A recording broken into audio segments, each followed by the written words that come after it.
Hi everyone, welcome back to my guide for speedrunning Resident Evil 7, New Game Easy, on the PC. Jack made a brief comeback in the boathouse, but we had to end his fun quickly because we're going fast. We don't have time for that. We also just cured Mia, not Zoe, and we're slowly headed to everyone's most beloved section of the game, the ship. Just kidding, we hate the ship, but it's okay. We'll help you get through it as quickly as possible. You just watched a really long cutscene involving Ethan and Mia, mostly consisting of Ethan asking questions and Mia being quite vague. Eventually, the raft gets attacked by Evie and you get washed up near a giant tanker. Either way, it's a nice moment in the speedrun to get up and stretch, fill up your water bottle, or just have a nice quick break. After the cutscene, you'll wake up and gain control of Mia. You won't have anything in your inventory except for a bottle of tissue samples. Run towards Ethan's body, and once the mold begins to take him away, head forward and to the right to get past the wave of tentacles, then go up the stairs and open the tanker door.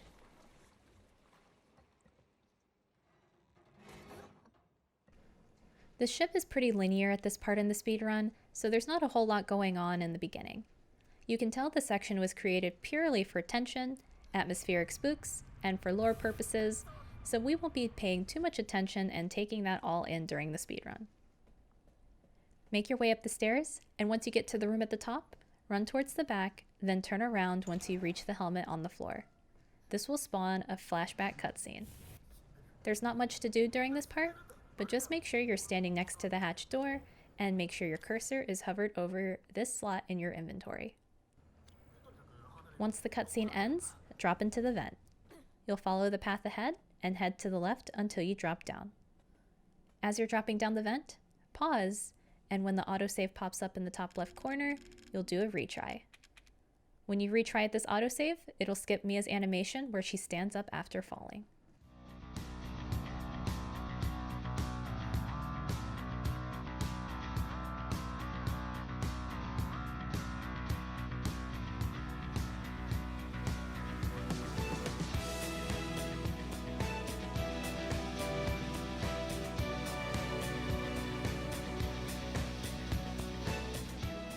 Head up the stairs and keep progressing forward until you encounter Evie at the top. After the cutscene, turn right and head through the double doors. Run towards the fuse box in the back of the room, ignoring the molded that spawns in, and pick up the fuse. Immediately turn around, leave the room, and turn left. When you run forward, there will be another fuse box ahead. Place your fuse in this box. Run up the stairwell until you reach the room at the top. Pick up the old videotape from the table and place it in the VCR. This will begin Mia's flashback. You'll get to meet Alan, everyone's favorite character in this game. Not. After the cutscene is over, leave the room, then turn left. Head around the corner and through the double doors on the right. Head for the kitchen by crouching under the vent to the left. We'll then begin to set up for the Alan 1 phone call skip.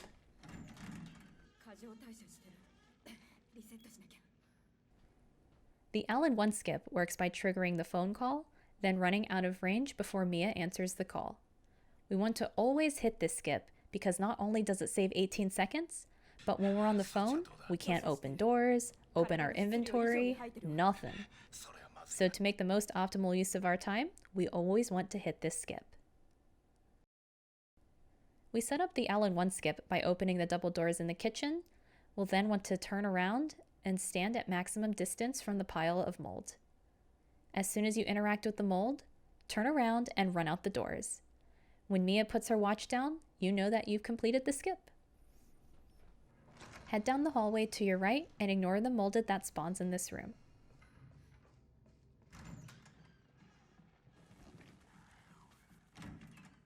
Run back to the room that Alan was in, but on your way there, make sure to hit the button on the elevator. Step inside this room, then immediately turn around and head back to the elevator. Equip your machine gun before the door opens. When the molded drops in, stand towards the back of the elevator and shoot the molded's back with the machine gun. We're not trying to kill him, we're just gently pushing him out of the door. Once he's out of the elevator, push the button before he tries to run back in. While we're in the elevator, we'll be doing a little menuing by moving the cursor to the first available slot. Once you're in the basement, head through the path and ignore the molded that spawn. At the end of this hallway, pick up the 2 remote bombs behind the big arm molded. Head through the door on the left with your remote bombs equipped. Ignore the molded at the top of the stairs.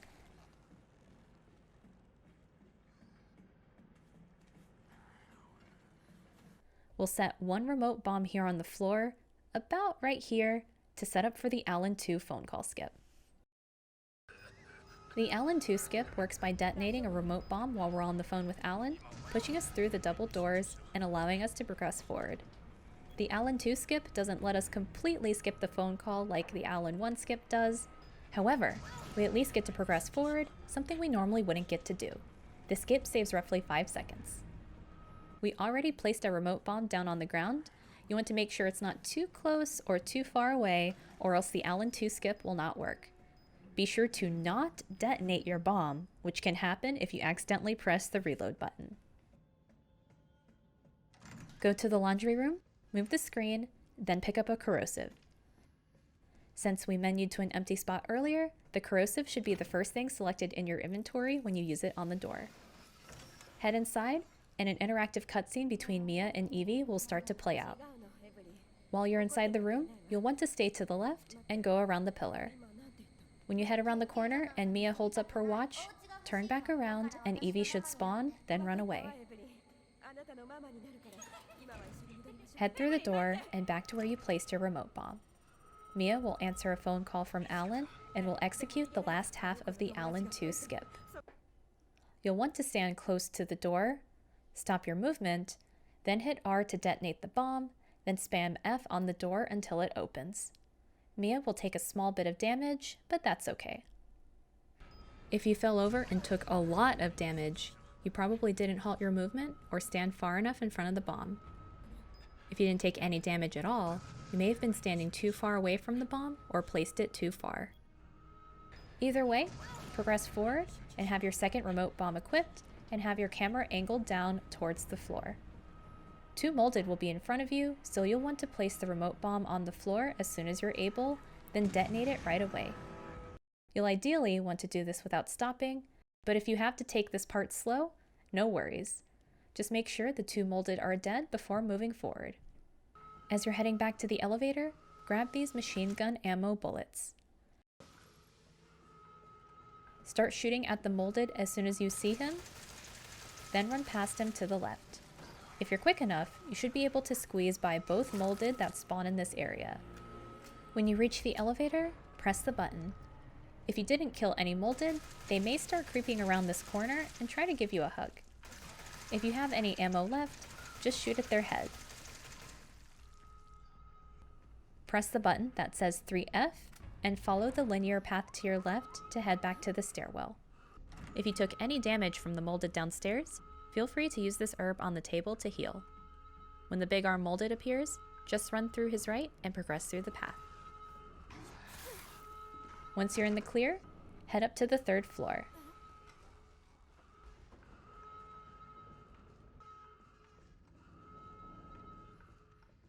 After Alan calls Evie a very bad name, dies, and gets Mia infected, head out the doors until the cinematic begins.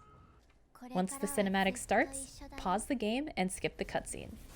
Yes, this is the only skippable cutscene in the entire speedrun, and it's amazing. You'll spawn back in present day, and Evie will do a cheap, in-your-face jump scare. Yikes. Once you gain control of Mia, we'll be doing an old-fashioned fetch quest to repair the elevator. Head into the elevator, then go up the ladder. Make your way to the captain's cabin and pick up the lug wrench. Interact with the elevator to open the doors, then drop down to use the lug wrench on the elevator hatch. Drop down the hatch, then climb out the elevator so you're on the 2nd floor. Go to the guest room, which is also a save room, and pick up the corrosive on the floor, then immediately head out the door and head left. We will not be picking up anything from the item box, as this will slow us down, and we'll be able to take damage from molded should they attack us. Head down the stairwell and go to the first floor. We'll be picking up the fuse we placed here earlier. Run forward and block the crawler when it attacks. Head back to the elevator and climb up the ladder to get to the third floor. Turn left, head straight for the locked door, and use the corrosive. If you use the corrosive quick enough, you will avoid damage from the big arm molded, so be swift. Head to the sickbay and interact with the power cable twice. A fat molded will spawn, but you can ignore him.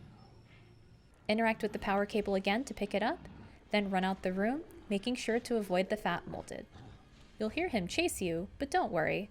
As long as you're running forward, he won't catch up to you. Go to the elevator and use the fuse and the power cable. Voila! The elevator is fixed. Press the S2 button to go to the basement. Go to where Ethan is held, which is the same room where Evie spawned earlier in the flashback videotape. A few molded will spawn on your way there, but you can run right by them or block when they try to attack. We'll have another retry coming up here, but we have a special note about this one. If you don't have the game installed on your SSD, or if your CPU is on the lower end, this retry can lose you time. All other retries will save time or have no time loss, but this one can lose time due to the hardware. So if your PC is on the higher end, you may do a retry. As soon as you get to Ethan, keep an eye out for the autosave in the top left corner, then do a retry. This will load Ethan into the next cutscene quicker. Be sure to hit continue as soon as you see that, or you'll lose your time save. Alright, cool! GG's and well done because you made it out of the ship! This cutscene with Jack and Zoe is actually one of the most wholesome cutscenes in the game, where you learn that the Baker family isn't as bad or sadistic as you thought. Take a nice long break because we're almost done. Next video, we'll run you through the salt mines and the ever so hard final boss fight.